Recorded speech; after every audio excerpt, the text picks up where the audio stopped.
You're trying to stop us, which is now really concerning. No, wait, just listen. You're gonna get arrested for obstructing police. All right, I don't wanna stop you guys. You are stopping it. You are stopping us. Okay, could I just explain, because as I said before, like Step away, please. I've had issues with that before. Step away, please. Just stand there. Okay.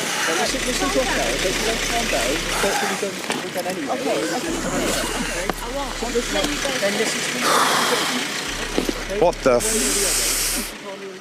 is that? That's a person.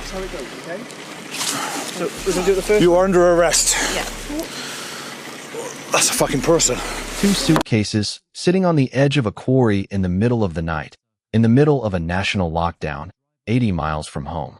That's what a routine traffic stop turned into on a quiet road outside the Forest of Dean. An officer shining a torch into the dark, asking a visibly panicked woman to step away from her luggage, and getting an answer nobody in that moment was prepared for. Inside those cases wasn't clothing. It wasn't camping gear. It was a woman named Phoenix Nets, dismembered, wrapped, and being carried through the English countryside by someone she had once called a friend. What makes this case so difficult to sit with isn't just the violence of what happened to Phoenix. It's everything that happened after. The days spent impersonating her online. The AI-cloned voice messages sent to her own grieving family. The frantic Google searches typed into her dead friend's phone, searching for anything that might make the horror go away. This is a story about obsession that curdled into violence, and about just how far someone will go to make sure the truth never catches up with them. Some crimes are solved in hours. Others remain mysteries for decades. And then there are the cases that were never what they seemed. I'm the Decoder. Welcome to True Crime Decoder, where we break down the evidence, expose the deception, and decode the stories behind the world's most fascinating crimes, scams, cyber attacks, and unsolved mysteries. If you enjoy fact-based investigations and documentary-style storytelling, consider subscribing. We uncover a new case every week, and you won't want to miss what's coming next. Now, every clue matters. Every detail tells a story. Let's decode today's case. This is the story of Phoenix Nets and Garissa Gordon. And to understand how it ends, we need to understand who these 2 women actually were, and how a shared roof in the middle of a pandemic turned into something neither of them could escape. Phoenix was born in the early 1990s in Caterham, South London, the only child of her parents Mark and Saskia, who described her, without hesitation, as a loving, supportive daughter. She attended Parish Church Junior School as a kid, the kind of place where classroom friendships stretch across an entire childhood, and by every account, Phoenix was bright, articulate, and full of promise. She loved drama, loved performing, and for a while was even a passionate horse rider. In her late teens, she left home to study in Kent, enrolling at Canterbury Christ Church University, chasing a genuine dream of becoming a paramedic, someone who wanted, very literally, to help people for a living.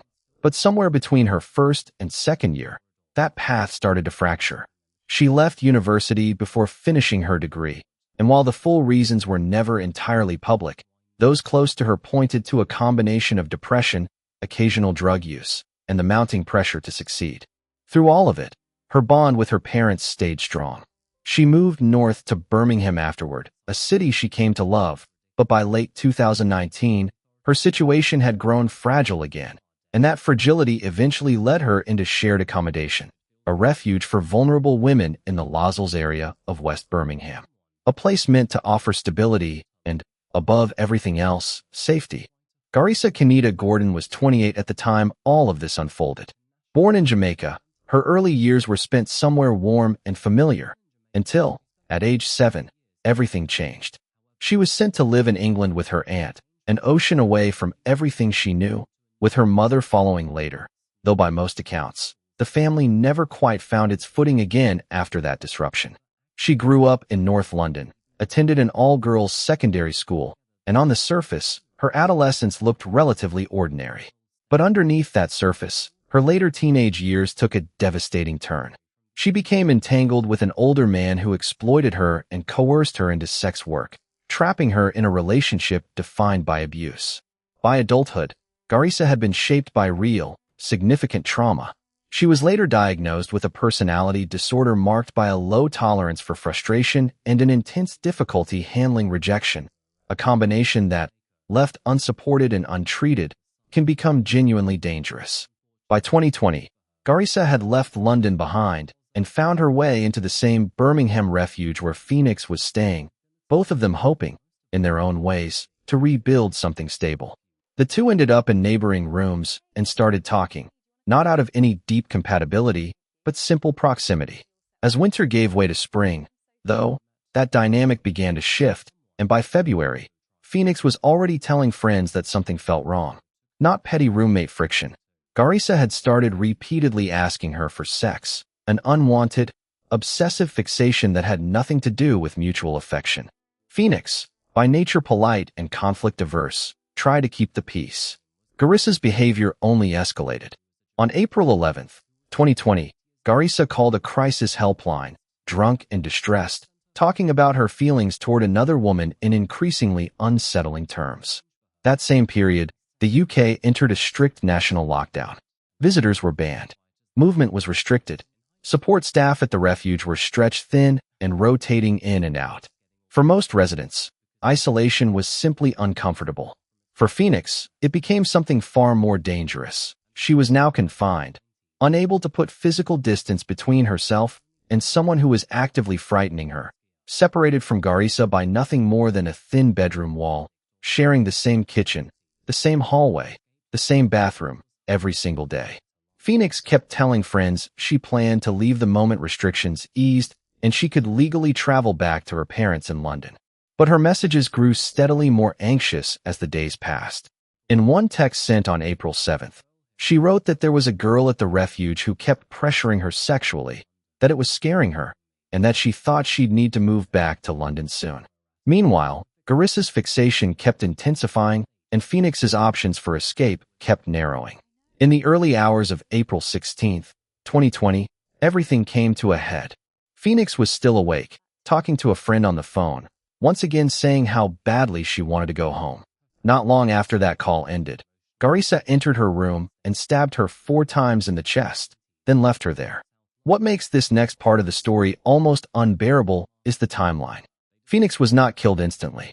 She was left alone, mortally wounded, for hours, unable to call for help because Garissa had taken her phone. Other women in the refuge later described hearing disturbing sounds coming from Phoenix's room in the hours that followed. Banging, scraping, and what several of them described as the unmistakable sound of a woman crying, at one point even calling out for help.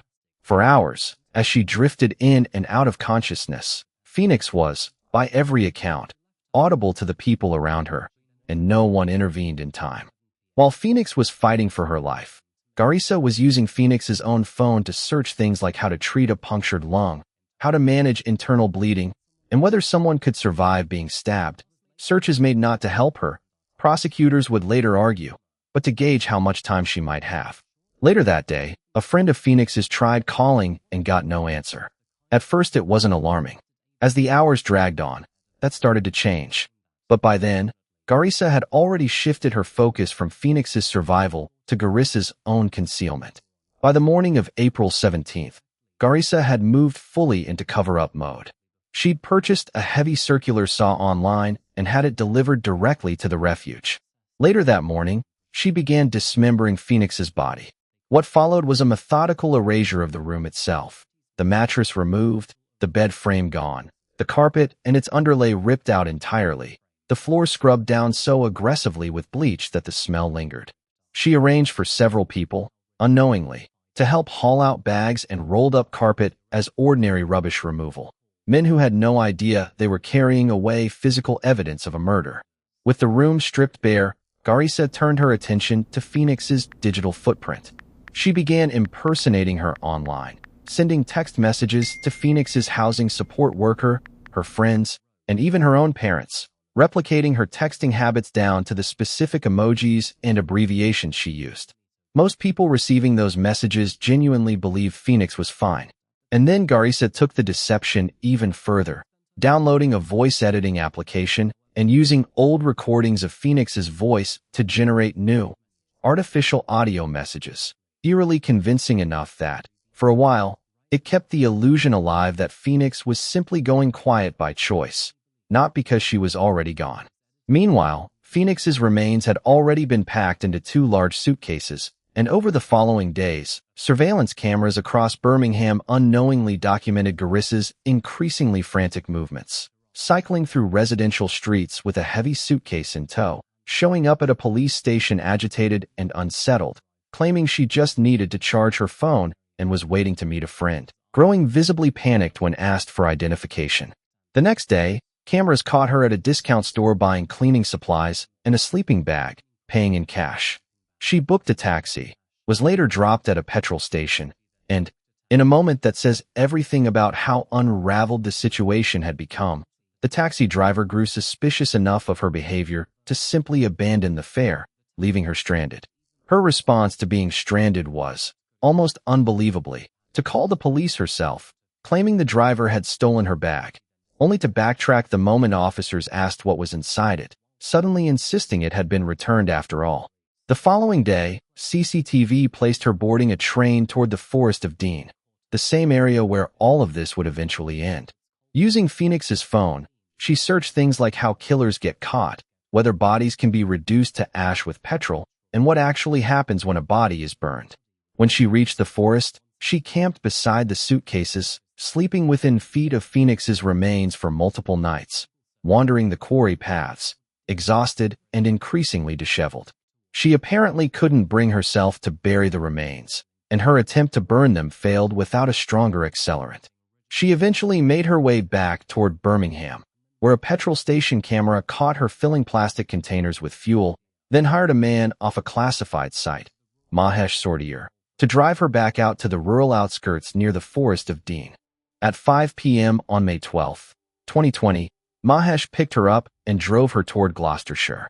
Near the entrance to a quarry, she asked him to stop, told him she needed to retrieve something, and instructed him to come back later. She never returned to the car.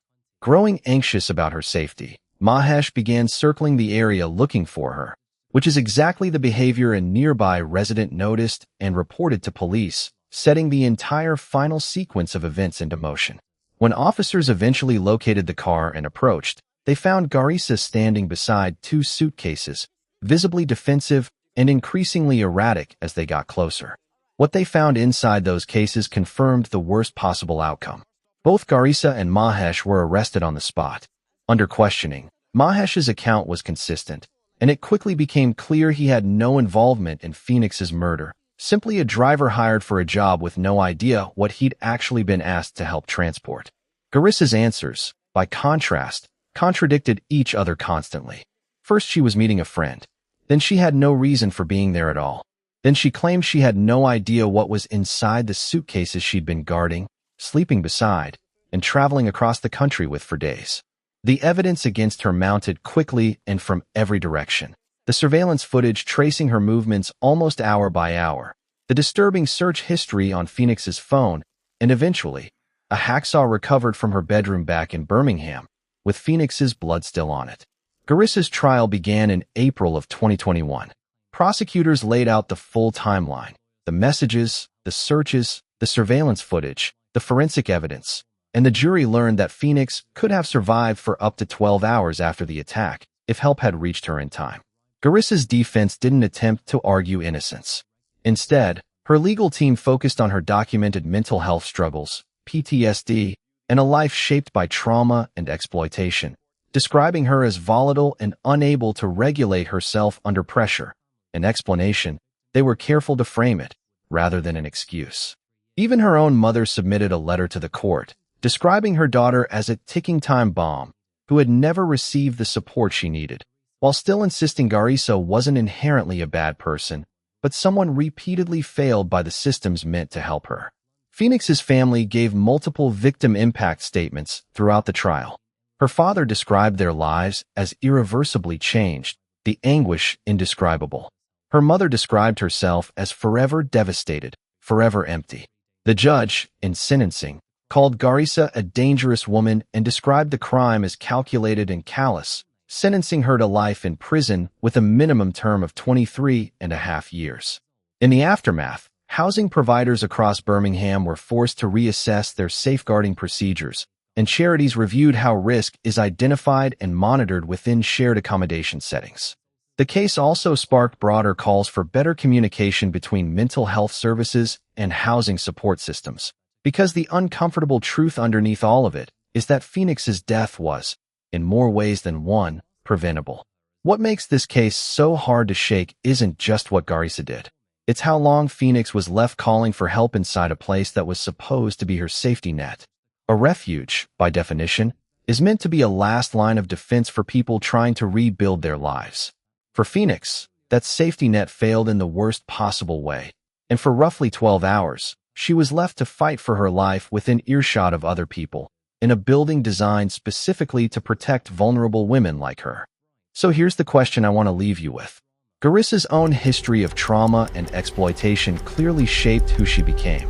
But does that context change how you view her punishment, or does the sheer calculation of the cover-up outweigh it entirely? Let me know your thoughts in the comments. If this case affected you the way it affected me, hit subscribe. We decode a new case every single week, and you will not want to miss what's coming next. Stay sharp, stay curious, and I'll see you in the next one.